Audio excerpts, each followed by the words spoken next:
Hi guys, welcome back to my channel. Today we're going to talk about 10 products that I have enjoyed and discovered in 2019. I just tried to film this video and there's something wrong with my mouth. It's like, you know when you've got an ulcer and you're talking strange and you're kind of like, there's an affectation that you develop. I don't know what it is. It's like my mouth's gone to sleep. It's the weirdest thing. So we're going to try again because I just went off on 1,000 tangents. I have a few like hair and skin things to show you first, and then lots of makeup, and all of these things were discovered in 2019. So there are loads of things that I enjoyed throughout the year that I already was aware of, loads of favourites that I could tell you about, but I just wanted to show you the absolute, these were the creme de la creme discoveries of last year. So number one is the Keep It Clean with Pink Clay from Stafford. The best dry shampoo I've ever used. Hands down. I love Batiste so much. I still buy that because it's cheaper and it's easier to buy. I'll get it in Asda or Tesco or Morrison's, wherever it is I'm shopping that week. But if I'm going into Boots and want to treat myself, then I will purchase this. I've only bought this, again, this was originally gifted to me. I've only bought another one of these once. I will buy another one this month, but I was on a no-buy in December, which I broke 3 times. I bought this jumper, but technically it was 2 for 1 and exactly the same jumper, and I was buying it for Ella, so was this one free? I think so. I bought a bottle of Seche Vite nail polish because I did my own nails, which actually saved me money, so again, I think that puts us in a deficit, that then pays for the other thing I purchased, which was a wide barrel, is that the right word? A big barrel hair curler, some tongs. They were only £15 from Amazon, so all in all, I think I was up on the deal. I don't think that counts, but that's why I haven't purchased this, and this is empty, because I was on a no-buy, even though I broke my no-buy. This is the best. I don't know what it is that's in this magic stuff, but I will spray it on my hair, I kind of section it up, spray, spray, spray, as you do, you know how dry shampoo works, and I don't do anything to it, I don't rub it in or anything, and I'll get in my car, go to work, or I'll get to school to drop off the children, wherever it is I'm going that day. If I'm going to work, I drop them off at the childminders on the way. I don't just leave them home alone. But it's just absorbed in my hair by the time I get there. And then my hair just looks kind of clean and bouncy. It doesn't look, you know, like when it looks dull and there's like a cast. It doesn't look like that. It looks, and you can run your hands through it. Amazing. Just an all-time game changer in terms of dry shampoo. If you don't like dry shampoo, try that. And I am someone who really likes hardcore, like powdery dry shampoo. Seriously, I can't dry shampoo. And usually those like light ones and ones that are invisible don't work for me. I like Batiste because my hair is oily, but that one is really, really good. I also really like the collab one that was like the energy. It was a green one. Not the normal collab, but I liked the green one that was like supposed to be for sports or something. That was good too. You guys told me to try this and you were right. I picked this up because we were doing a budget skincare video, and it is the Ordinary Glycolic Acid 7% toning solution. I use this on my face, I use it on my chest, my arms and my back. I used to have acne on my chest, my arms, my back as a teenager, and I'm still a little bit, it's kind of like one of my weird things, what's the word I'm looking for? I'm not insecure about it, but it's like just a thing, a niggle in the back of my mind. Do you remember that problem that you had? Let's not let it come back. Yeah, because it was loads. I was on medication, I had like 8 tablets a day. I was thinking 4, but it was twice a day. But I just took 8 all at once. I was a teenager. What's the worst that can happen? Apparently nothing. Don't try this at home, children. But I did. I took 8 tablets a day to get rid of the acne that I had on my body. It would be back knee, but then chest knee, arm knee, I don't know. But it was really, really bad. And so in the back of my mind, I've always got that, like, I want to get rid of any kind of grime and stuff. The one thing that I can never understand when I talk about these kind of toners and cotton pads, because I've got bamboo, like reusable cotton pads, and the only disposable ones that I have now is for nail polish. I know there are other ways of doing it, but for the amount of time that I have to take off nail polish, because I do have my nails done 90% of the time now, I don't think it's a massive impact. Whereas I'm like, what's the word? What is wrong with me today? I want to say I'm not. I am saving loads of cotton pads by using these ones on my face and my chest and stuff, so I'm kind of cool with that. But for people that say that they go without cotton pads completely and they just splash it onto their face, there are a few questions I have for these people. So number one, if you have any kind of, like, I've got microbladed eyebrows, I have to avoid them when I'm talking about any kind of peel product. So if I've got something that is like an exfoliating thing that's got some kind of like acids in it, like AHA type products, that can fade tattoos and stuff like that, if it's, I mean, I suppose regular tattoos are deeper than that, but temporary tattoos like microblading, it can fade because it's like encouraging skin or cell turnover. So you're getting like fresh skin more often is how I understand it. And wait to be corrected on that in the comments. And so I understand if you don't have that kind of problem, that you could just put it on your face, splash it on your face, put it on with your hands, whatever, and you're kind of applying that to your face.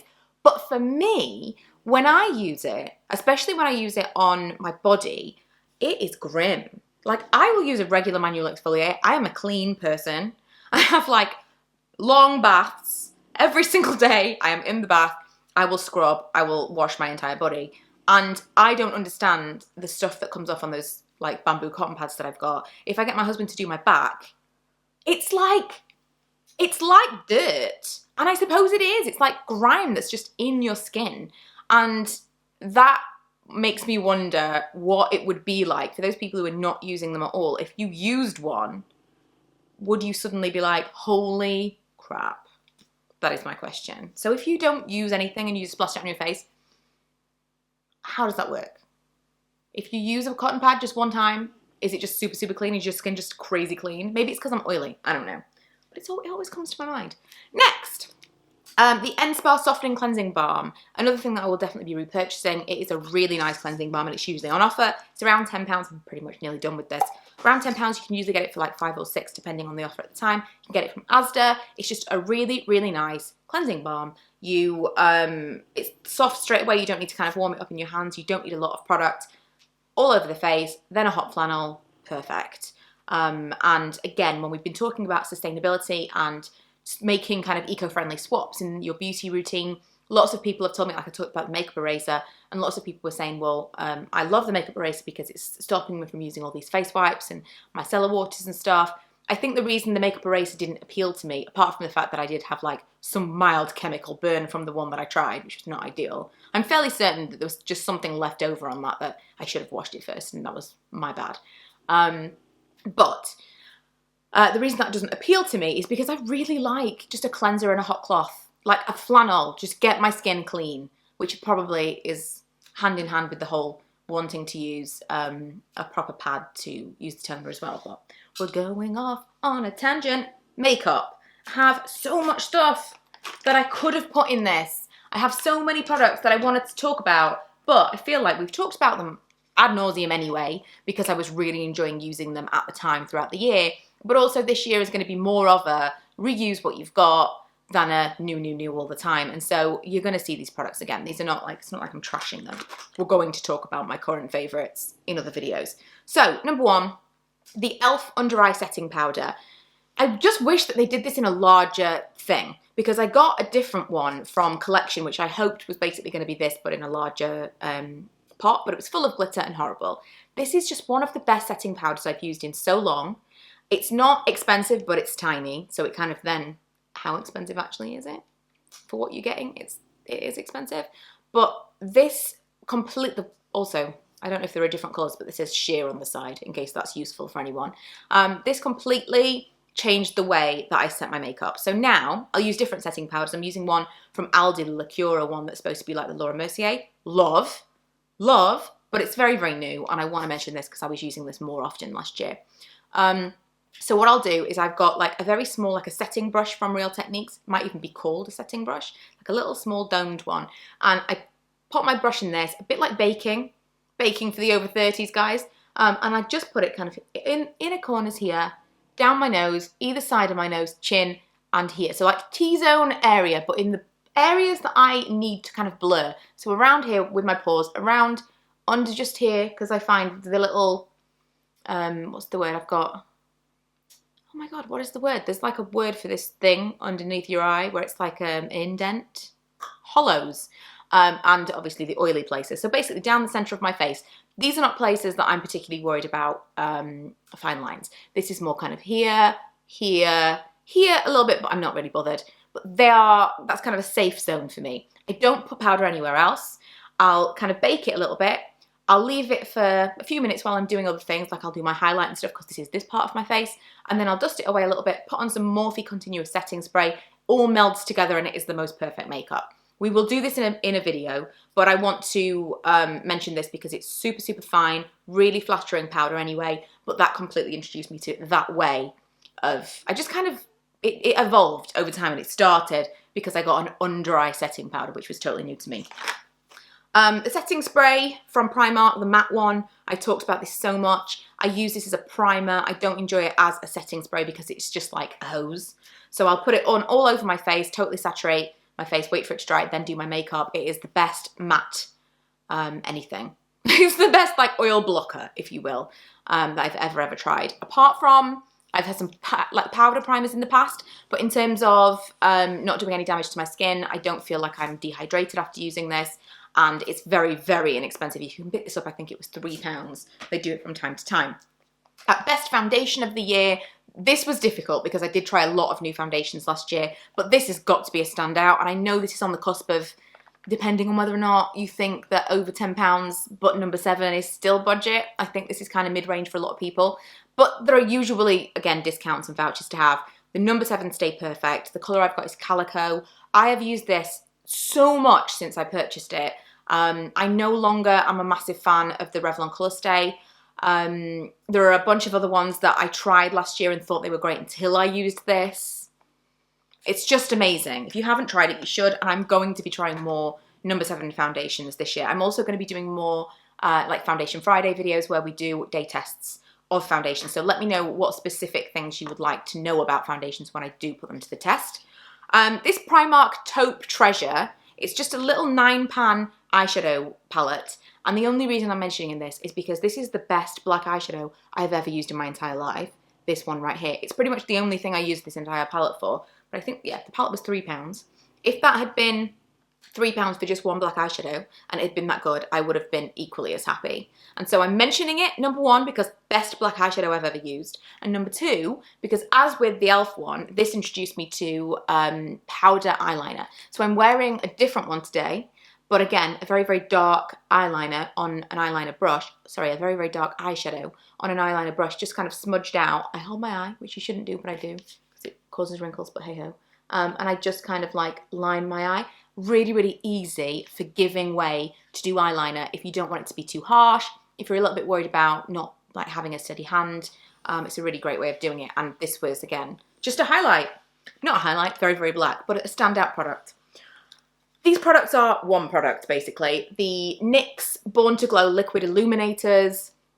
I actually mixed these two together. The colours are Gleam and Sunbeam. There should be a product, or a colour, sorry, in between these two from NYX. I'm just putting out a call, NYX. Please make a product in between these two, because these two together are the absolute most amazing shade ever. This is a little bit too bronze. This is a little bit blah on its own, but together it's like a gorgeous champagne. These products completely changed the way I felt about liquid products at all. Not liquid products, but liquid face products. So like cheek products, highlights. So easy to blend. I put them on with a damp beauty blender. I did a whole video on like glowy products that were easy to use. I think they might have all been liquid, but it was like all flattering glow. Not Instagram highlight, just a beautiful something glow. If you'd like to watch that, I will try to remember to link it, but if I don't, please let me know and I will. These, I'm not a massive lipstick fan, but these completely snuck their way in. I was sent these from MUA, really towards the beginning of the year, I want to say, and I did a review of them for my blog. I swatched them all, and then they just went into my tray, my like lipstick tray in my drawer, and I just didn't really think much about them. And then I would randomly pick something out, and these two really, they just kind of came from nowhere, and I found myself using them a lot. So this one is, what colour is it? Major. And they're just a strange kind of product anyway, but just, you would not, if this had a different label on it, you would believe this was a much more expensive product. They're the Super Stylo Satin Finish Lipstick. So there's this kind of like, I don't know what colour, it's like a brick, it's not really a brick red, is it? It's kind of like somewhere between a nude and a brick red, I would say. It's a very warm nude, like a rosy kind of nude. And then this one I used tons over Christmas, and it's called First Class, and it is a really gorgeous, like a raspberry red. If anyone remembers Raspberry Pi lip butter from Revlon, it's not 1,000 miles away from that. And just really, really nice texture. They go on very, very creamy. They've got kind of a slight shine to them, and then they set to, or not set, but they like settle down to a satin, and they're just beautiful. Really, really nice. Can't recommend these enough. And again, very, very inexpensive. I think they're like £3 each. And the last thing is something that I used to death, and again, I spoke so much about last year, and this is the Natural Collection Individual Eyeshadow in Copper Blush. I know I used this a lot because it came to the point where people would ask me what eyeshadow I was wearing, and I didn't even have to think about it. I knew it was this. When I saw it on videos and people said, oh, what was the eyeshadow you were wearing in that video?